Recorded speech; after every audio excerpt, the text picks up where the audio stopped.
We start the day with Iran's rejection of a series of proposals to end the war started by the US and Israel. Referring to Washington's 15-point plan, Tehran described American demands as excessive and unacceptable and offered its own proposals. Meanwhile, on the eve of Donald Trump's expletive-laden deadline to reach a deal, the US and Israel are continuing to strike targets across Iran. Thick black smoke rises over Azadi Square in Iran's capital, Tehran, after Israeli forces say they carried out strikes overnight. Israel confirmed it had killed Major General Majid Khademi, the Revolutionary Guard's intelligence chief, in a strike on the Iranian capital. The Israeli Defense Ministry threatened to destroy Iran's infrastructure and hunt down all of its leadership. The Revolutionary Guards fire on civilians and we eliminate the heads of the terrorists. The leaders of Iran live in a sense of persecution. We will continue to hunt them one by one. A residential area of Qom, south of Tehran, was hit by an airstrike, killing several people. US and Israeli attacks targeted at least a dozen other cities across Iran. The country's foreign ministry warned of repercussions if strikes target its civilian infrastructure. Iran's reaction would be one of reciprocating any such attack. Our armed forces have made it clear that in case Iran's infrastructure is attacked, we would react in kind. A day after an Iranian strike on a hospital in the Israeli city of Haifa, recovery workers found the bodies of 2 more victims in the rubble, bringing the total number killed in that attack to 4. All this as Donald Trump's latest deadline of Tuesday for Iran to reopen the Strait of Hormuz, in an expletive-ridden social media post, draws closer. Well, Gordon Robison is a journalist and analyst covering the politics of the United States and the Middle East. He's also worked as a lecturer on foreign affairs. So welcome to DW, Gordon. Let's start with these latest attacks on energy systems. Israel has struck Iran's South Pars gas field. What sort of effect is that likely to have? Well, do you mean what sort of effect in terms of Iran's infrastructure, yes, or in terms of where the war goes? Well, both. Okay, yeah. Fair enough. In terms of Iran's infrastructure, very, very significant. That gas field, which is what Qatar, it's shared with Qatar, half and half. The Qatari part, the Qataris call the North Field. Right. The Iranians call their part of it the South Pars. But it's all one big gas field. It is the largest natural gas field on Earth. And it is a main source of revenue both for Qatar and for Iran. So as attacks on Iranian energy infrastructure go, this is potentially a very, very important one. OK, and from what you've said there, then, given that this is a shared oil field, is an attack on that oil field also an attack on Qatar's infrastructure? Well, there already have been attacks on Qatar's infrastructure. The big attack about 2 weeks ago on a place called Ras Laffan. Ras Laffan is basically the onshore place where the Qataris take the gas and process it. Right. So that field, the North Field / South Pars field, is now a major point of play. I suppose what I'm trying to get at is who's doing the bombing, because this is Israel bombing its enemy Iran, and we know that Iran has been bombing across the Gulf. So when Israel strikes Iran there, is it also striking Qatar? Indirectly, I would say, but not directly, not the same way it's striking Qatar when it sends a missile headed toward Doha, but it is in effect striking at Qatari economic interests, yes. Right, OK.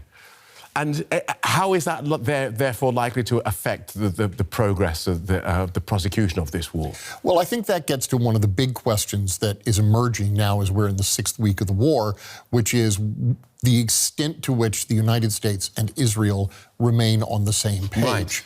Right. There is a lot of evidence that Washington and Tel Aviv have differing war goals. The United States, for example, does not, despite President Trump's occasional threats, have any deep-seated interest in ruining Iran economically and tipping it into chaos. By most reports, Prime Minister Netanyahu in Israel would be very, very happy with that result. And so I think what this points toward is something that's going to become more clear as we go on, that the two sides, on the American and the Israeli side, may not be on the same page. Okay. Let's pick up the story of this rescued airman over the weekend. How bad would that have been for Donald Trump if the Iranians had captured this guy instead of him being rescued? I think it would have been pretty bad. This is one of these things where if you succeed in extracting the person, it's an enormous triumph. If the Iranians capture him, it's a gigantic disaster, and it would immediately have become a national obsession. So, I mean, I'm speaking as an American. I'm very happy that the airman was extracted safely. But for President Trump, this was immensely high risk. And I should add that it also highlights something that I think isn't getting quite enough attention. President Trump keeps saying that Iran essentially has no air defenses, but Iran just shot down 2 U.S. jets. Now, I think it's undeniable that Iran's air defenses have been degraded, but I think we also had proof over the weekend that they do still exist. And that, going forward, is something that surely President Trump, or at the very least the U.S. military, will be keeping in mind. And now we're on the eve of Donald Trump's Tuesday deadline for Iran to open the Strait of Hormuz. And unless that is done, he has promised to rain hell on the country's power plants and bridges. So what are you expecting to happen next from each side? Well, in America, there's a famous baseball player who once said, predictions are very hard, especially about the future. President Trump has been here before and has done a U-turn at the last minute before. But that doesn't mean he's going to again. My own personal thought, and 24 hours from now I may eat my words, is that he is clearly looking for a way out of this, and despite his expletive-laden threats against Iran over the weekend, he's hoping to be able to announce some sort of deal. But I think it would be a mistake to simply assume that he's bluffing. Except that what we've seen today is lots of White House press briefings saying, oh, a deal's on the way, a deal's nearly there, we think we're close to a deal. All the while, Iran is saying, yeah, no, we don't like this. We don't like this deal. Don't like this. We don't want this. We reject it. So why so much happy noise coming out of the White House while Iran is just looking at this and saying no? I think perhaps they're hoping that they can make their own reality. But you know, the thing is, you look at both sides, the White House kind of happy talking and the Iranians saying absolutely not. And in both cases, that's kind of what you would expect each side to say up until the instant when it says something different. OK, so again, as we saw at the start of this with the announcements of progress and the denials, what's going on behind the scenes with Pakistan may well be completely different to what is being said to national and international media. It might be, or it might not. I mean, I think I realize this is not a terribly satisfactory answer, but I think we'll all just have to wait and find out. But again, I don't know. If you were a part of the Iranian regime, I think that the prospect of doing a deal with the United States, with Israel piping up behind them, that must be just fraught with danger. This is a war that started while, as far as most of us were concerned, the United States and Iran were still talking. Mm-hmm. So any deal that gets done, well, who's to say that America is necessarily acting in good faith? Well, and on top of that, if you're the Iranians, you look at this situation, and there were also American and Israeli attacks at a moment when talks were supposedly going on a year ago. And more importantly, the JCPOA, the Joint Comprehensive Plan of Action, the Obama-era Iran nuclear deal, was torn up by Trump. Right. And you know, for all the talk about how on the part of Trump about how bad it was, I think most neutral observers today, even people who at the time opposed the deal, well, you know, if the U.S. could get that back, it would probably leap at it. And from the Iranian perspective, they thought they had an ironclad deal with the United States, and as soon as there was a change in the White House, it just got torn up. So one of the big things the Iranians want, clearly, are some sort of assurances, enforceable assurances, that this is not going to happen again, that this is not just going to be a pause for 6 or 8 or 12 months, that it's not going to become a situation like Lebanon, where Israeli officials actually refer to Lebanon as mowing the lawn, by which they mean going in every few months and bombing stuff. That's a situation the Iranians, fear they're going to be in and are very concerned to avoid. Because, of course, this would be a deal. Any deal that is done would be between Washington and Tehran. Would that necessarily mean that that Israel would behave itself and say, well, that's it then, we're all going home? Well, I think the Iranians would insist on that. Whether the Israelis would agree to it or feel themselves bound long-term by it is a separate discussion. The main players that we've seen in this, Steve Witkoff, Trump's Middle East envoy, and the president's son-in-law, Jared Kushner, they are said to be the point men in these negotiations with Iran. What do we make of them as a team and their effectiveness as international negotiators to this point? Well, it's been widely reported that right before this war began, they were presented with a very comprehensive deal by the Iranians, which they rejected because they essentially didn't understand the technical side of it. If that is true, and it's been widely enough reported that I think it probably is, the real question that begs is, have they at least brought some of the expertise from the State Department and the Defense Department and the CIA in to support them? One of the problems for the Trump administration has been its rejection of expertise from the sort of permanent government. We're speaking on a day on which Israel has targeted and killed another senior Iranian figure, this time the intelligence chief of the Revolutionary Guard. We've sort of grown used to the notion of Israel killing specific leaders, taking out specific leaders. They killed Iran's supreme leader plus various layers of the leadership. We've seen them do the same with Iran and Hezbollah. The head of state, though, of Iran, Iran's supreme, that was different. How unusual is it for a head of state to be targeted in this way? Quite unusual. I mean, and not just in a new sense, unusual going back centuries. There is a possibly apocryphal, but quite possibly true story from the Napoleonic Wars of the Duke of Wellington refusing to allow a soldier who had Napoleon in his gun sights to shoot Napoleon because that was simply not how things were done. And, you know, if you think of World War I, World War II, decapitating the enemy is not generally the way nations do things, but that's a moray that seems to be breaking down, and you know, we may all come to regret that over time. That was the old world. This is something different. Good talking to you. Journalist and analyst Gordon Robison, thank you so much. My pleasure. Well, for more on this, we can talk now with Hussein Banai. He's an associate professor at the Hamilton Luger School of Global and International Studies in Indiana. Welcome. Hussein, let's start with diplomatic efforts aimed at ending this war. Several countries, including Pakistan, Turkey, and Egypt, are trying to persuade the warring parties to halt the fighting. Media reports suggest those three countries have now presented Iran and the U.S. with a 45-day ceasefire proposal. Neither Iran nor the U.S. has confirmed that. What's your take on these reports and prospects for diplomacy?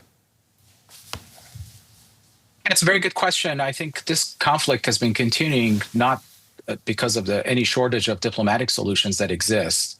And I would remind everyone that this war started in the middle of diplomatic negotiations that were supposed to, or have been reported to have been very close to addressing all the problems that were at hand. I think at the end of the day, this really comes down to the incentives that either side has to continue on, and the incentives for the United States to really, and especially President Trump, since this seems to be really operating at the level of his personal psychology more than American interests at this point, for him to have the kind of win that he wants, a humiliated Iran that basically has surrendered everything. And on the Iranian side, they really find themselves that they've reached a point in this conflict where they're really trying to put a lot of economic pressure, and its markets are responding that way, on America's actions there. So those incentives are just far greater than any diplomatic interventions at this time. Well, let's talk about those pressure points in more detail, pressure points for negotiations. On one side, the U.S. and Israel have their massive bombing campaign that's killed top Iranian leaders and destroyed much of its military infrastructure. Iran, meanwhile, has shown that despite weeks of bombardment, it still has the capacity to launch missile and drone strikes on Israel and various targets in the Gulf region, including U.S. military assets. And Iran has a stranglehold on the Strait of Hormuz, inflicting pain, you mentioned, on the entire world that depends on a stable energy supply and stable prices. So who has the stronger hand in this situation? Well, militarily, operationally, it was always going to be Israel and the United States. Of that, there is no doubt. Iran just cannot match the military and operational capability of those two countries. And we saw that even in the instance where American airmen were on Iranian territory, American aircraft could very easily fly in and out and rescue them.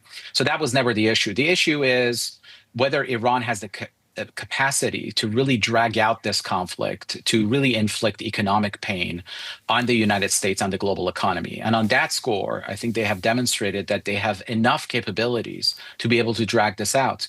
And we see it in the Strait of Hormuz, but we also see in the way in which they built up their defenses. Their missiles and missile launchers are able to go underground and to be shielded from aerial bombardments, and for them to bring it out. Their production capacity when it comes to their cheap drones has been really quite remarkable and resilient in the face of these attacks as well. So the longer they can drag out this asymmetric war and inflict economic damage, they do have the upper hand in that respect when it comes to their confrontation with the United States especially. President Trump has threatened to destroy Iranian power plants and bridges unless Iran opens the Strait of Hormuz by Tuesday. How do you read that ultimatum? Well, I mean, international lawyers have really focused on this as a kind of a declaration of a war crime in advance, obviously targeting civilian infrastructure, non-military sites. Is an attack on the Iranian public and not just the Iranian regime. The way in which the president has broadcast his desires in this way also demonstrates that he is in a very desperate position, that he is escalating rhetoric at a level that really a great power doesn't have to resort to, which tells me that he wants a solution to this conflict very soon and preferably in his own terms. But the Iranians are reading that as a sign of desperation. And I'll just say this, this is a very dangerous gamble on both sides. The escalation ladder is increasing by the hour. And I'm really worried that both sides will find themselves on a trajectory toward really apocalyptic dimensions of this war that we've yet to see. You know Iran very well, its leadership, how it's structured. Iran has confirmed that the head of intelligence for its Revolutionary Guard has been killed. How much of a setback is that for Iran? It's a minor setback. Again, Israel has eliminated far higher ranking officials before him. It's a minor setback in that obviously there will be some operational consequences in terms of coordinating the Iranian forces. But Iran have also demonstrated that they can replenish those ranks fairly quickly. And I'm pretty sure that they've had succession plans for all the senior officials, including especially at those highly sensitive portfolios of intelligence and security, in case they're targeted, that they will be replaced by someone fairly soon. Just a few days ago, you wrote a piece in which you say the Trump administration requires foreign wars of consolidation for consolidation of power at home. You also write that the Trump administration is waging this war as, quote, an extractive regime that's turning the state into a pariah. What consequences do you think this war could have for the U.S.? I think it'll be tremendous, not just for the U.S., but for the entire globe, sadly. I do think that we need to analyze this war as a major war of a changing regime in Washington, whose interests are not the traditional national interests of previous Republican and Democratic administrations in the United States. We see everyday evidence that the president demands a kind of tributes from allies, from people in his inner circle, and even the most loyal figures. If they show up with unwelcome news or analysis, they're sacked or set aside. So it is a very different regime, and I think this war, the longer it goes on, it will require the kind of incentives that, frankly, I'm not sure the world is ready to provide Donald Trump with. Hussein Banai of the Hamilton Lugar School of Global and International Studies, thank you very much for speaking with us today. My pleasure. So a lot of threats and foul language being directed at Iran to reopen the Strait of Hormuz as the world seeks ways to soften the damage of the global energy supply shock. Last week, a meeting of more than 40 countries discussed diplomatic and economic options to loosen Iran's grip on this vital waterway. But for now, Tehran is not budging. A government spokesperson said the strait would only be reopened when all war damages are compensated through transit fees, a pay-for-passage scheme that some are calling Tehran's toll booth. On the upside, more vessels passed through the Strait of Hormuz on Sunday since the war began. 15, according to Iran's state media, although overall traffic is still down more than 90% over the same period last year. So what are likely to be the long-term impacts of Iran's blockade? Will stock markets bounce back once the clouds of economic uncertainty clear? Or will the conflict plunge us all into a prolonged downturn or even a recession? Sandra Navidi can help us answer some of these questions. She's a political commentator, an expert on macroeconomics. She's also founder and CEO of the New York-based consultancy Beyond Global. Welcome to DW, Sandra. Let's start with the big one on everyone's minds, well, everyone who's not being bombed. Recession. How long does this war need to go on, and how long does the Strait of Hormuz need to be blocked before all the graphs point disastrously downwards? I think the risk of recession is fairly high, even if the war were to end tomorrow, because we are seeing higher prices in commodities such as oil, gas, helium. We're seeing a supply bottleneck that, in addition to the tariff chaos that Donald Trump has caused and other structural factors, increase this risk significantly. Right. And do we need to disentangle the economic issues arising from this war in general from those arising from the blocking of the Strait of Hormuz? i.e., was this someone else's war until Iran spread the pain by blocking the strait?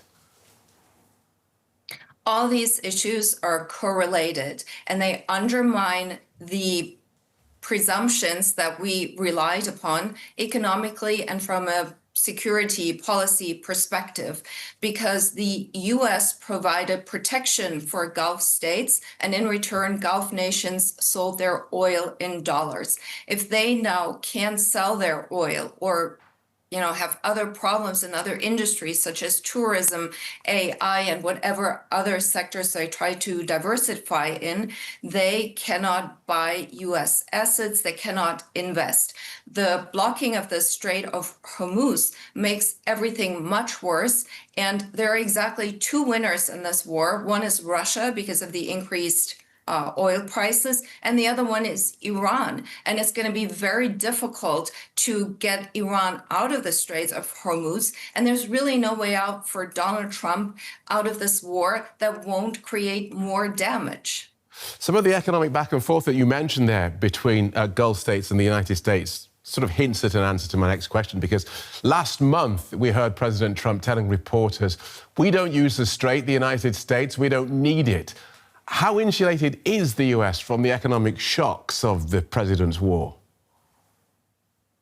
It's more insulated than other countries, but the price of oil is calculated globally. That's why we're seeing higher oil prices and prices of other commodities here in the US too. And then also we have to think of supply chains that can't get through the bottleneck, that are too expensive, and it takes too long a time to transport them via other routes. We are seeing, commodities such as helium that can go through. Helium is necessary for AI, for the tech sector in general. So the US will feel consequences, though to a lesser extent than other countries and to a less existential, it's less of an existential threat when compared to countries like emerging economies. Right.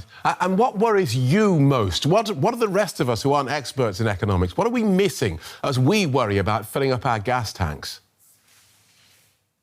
I'm worried about seemingly uncorrelated risks exacerbating each other. In other words, of unknown unknowns, of unintended consequences, and also I'm worried about the use of tactical nuclear weapons. This has been discussed, seemingly in Israel as well as in the United States. That would be a catastrophe. And we have to think of the fact that a nuclear plant in Iran has been bombed. There may be radiation already. And if the bombing continues, that may get much worse. So this whole region is in danger, and the consequences would be catastrophic for the entire world. Is there anything to be learned from the last major economic shock that hit the world, COVID? Lots of us found that even though prices came down after we were released from lockdown, they were still higher than before, and we'd been softened up to accept higher prices. But is that likely to happen this time around? Well, we've seen after COVID that companies and countries try to diversify their supply chains. They try to increase resiliency, friendshore or produce more things at home, stockpile natural resources, for instance. But this deglobalization can only work to a certain extent. We are too dependent on each other to completely retract. So it's going to be a problem that will make everything more expensive. We will have fewer choices. And then the security concerns are an additional factor. We're having a war in Europe.